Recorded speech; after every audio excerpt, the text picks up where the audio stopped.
오늘은 느헤미야 2장 말씀입니다. 느헤미야는 제사장도 아니고 학자도 아니죠. 그래서 느헤미야는 정치가이며 행정가라고 할 수 있겠습니다.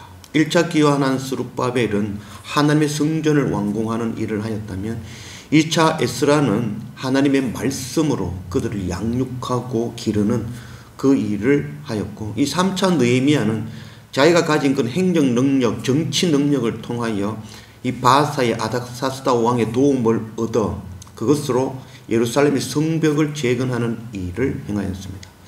성벽 재건하는 일은 어떤 면에서는 종교적이지 않은 모습이라도 할 수 있겠죠. 그러나 결론적으로 그 성벽을 통하여 하나님의 성전을 지켜내고 하나님의 공동체를 완성하고 지키는 그 일을 하는 그런 완성되는 일이 바로 이 성벽 재건이라 할 수 있겠습니다.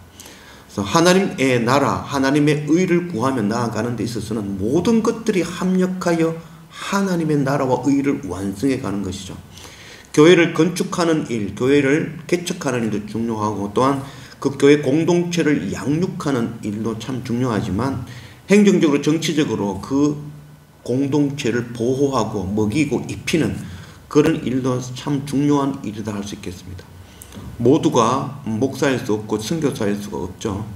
그래서 모두가 다 말씀 전하는 자일 수는 없죠.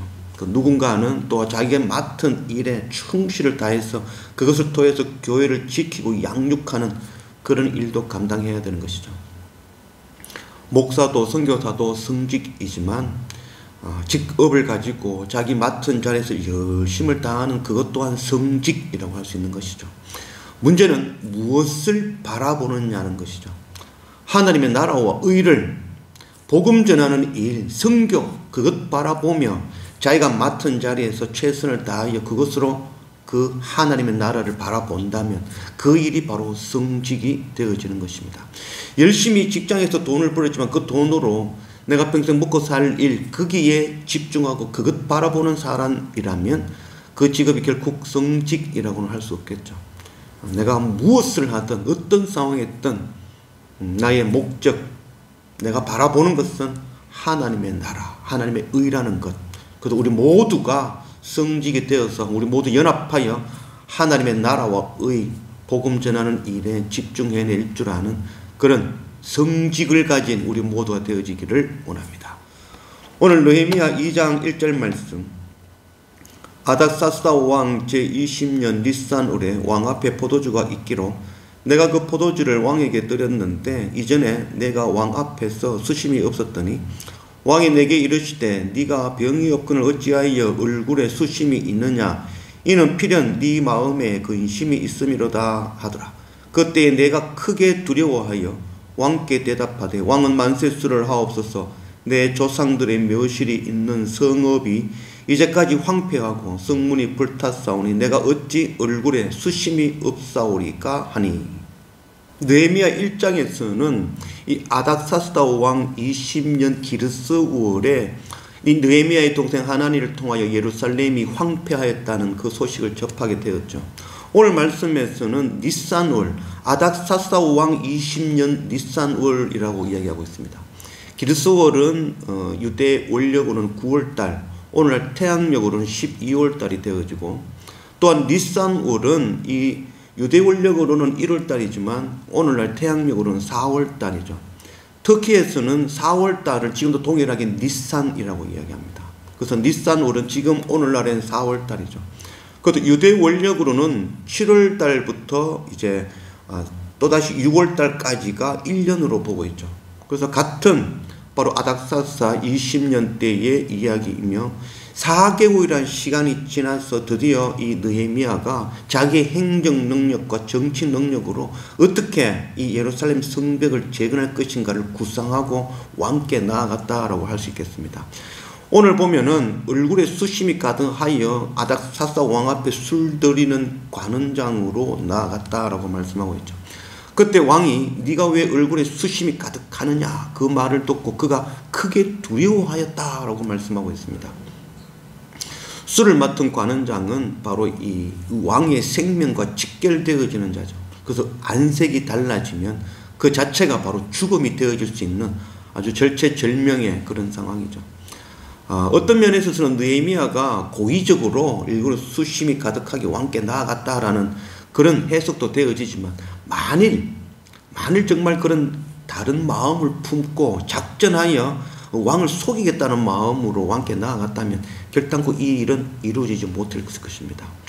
우리가 잘못 생각하는 가운데 그런 것이 있죠. 내가 이런 행동을 저들이 모를 것이다 라고 여기고 상대방을 속이고 기만하는 그런 행동들을 하지만, 시간이 지나면 결국 그것은 다 정직하지 못한 모습은 전부 다 다시 드러나게 되어져 있죠.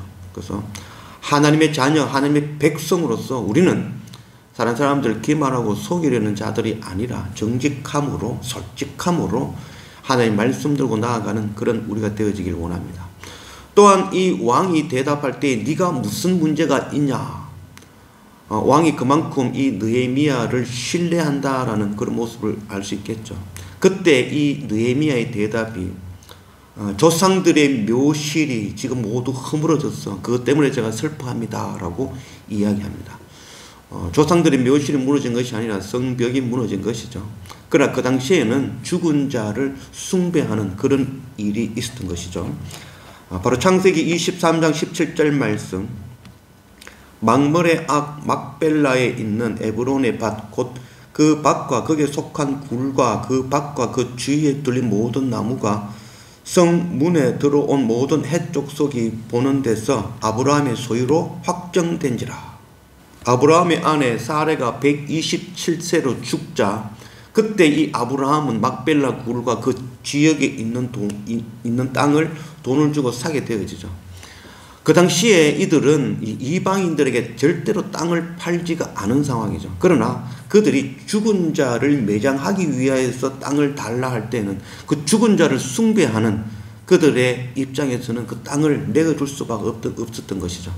그래서 아브라함이 그 막벨라 굴과 그 지역의 땅을 삼을 통해서 가나안 땅을 자기 소유로 구할 수 있는 그런 결정적인 계기가 되어진 것이죠.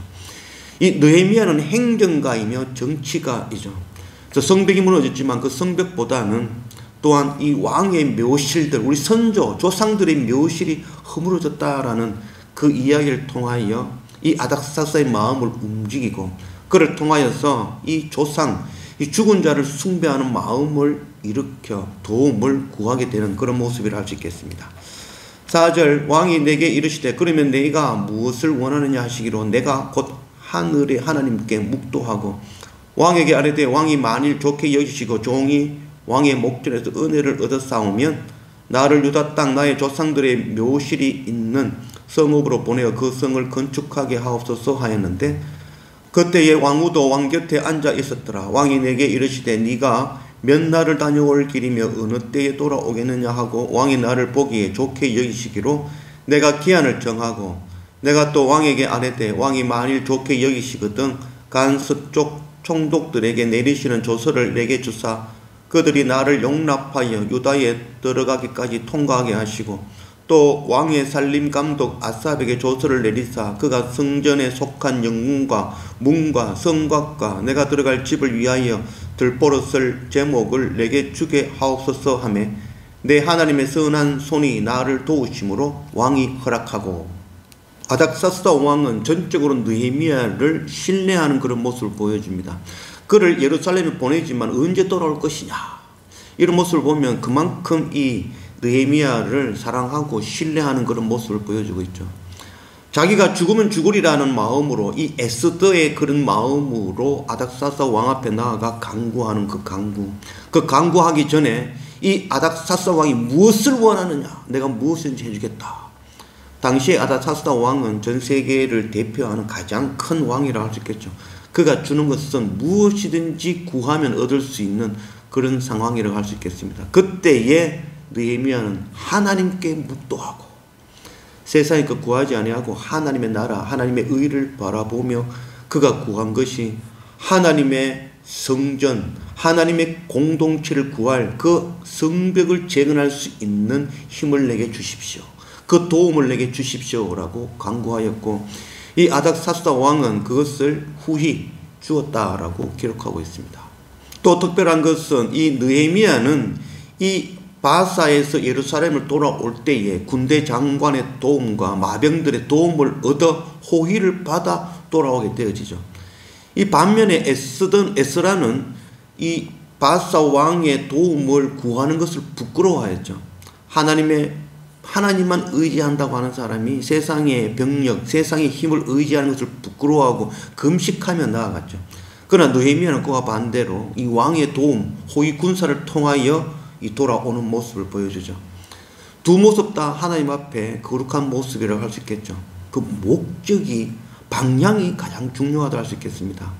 내가 세상의 도움을 얻던, 세상 것을 가지지 아니하던 그 목적이 하나님의 나라와 의, 복음 전하는 것이 목적이 되어지면 그것 자체도 또한 거룩한 것이 되어진다라고 할 수 있겠습니다. 사도 바울은 자기가 갖고 있는 학문과 지혜와 지식과 자기의 로마 시민권증을 배설물처럼 여겼죠. 배설물처럼 여긴 이후에 그가 하나님의 복음의 말씀을 전할 때에 그 모든 것들을 사용하여 복음 전하는 일에 유용하게 이용하고 있죠. 그것들은 모두 배설물처럼 여기지만 그것을 통하여 이용하여 하나님의 나라 복음 전하는 일에 사용하는 것이죠. 그것이 바로 거룩함이라고 할 수 있겠습니다. 하나님의 교회를 건축하는 일, 또한 말씀으로 양육하는 일, 또한 내게 맡겨진 그 직업을 통해서 충실히 열심을 다해서 세상에서 신뢰와 인정받음을 통해서 그것을 통하여 또한 하나님의 나라의 복음 전하는 일에 협력한다면 그것 또한 귀한 성직인 것입니다. 우리 모두 자기가 맡은 일의 성직으로 알고 우리의 목적이 바로 하나님의 나라와 의 복음 전하는 일에 그 모든 일을 합력하여 하나님의 선을 이루어내는 그런 우리 모두가 되어지기를 원합니다.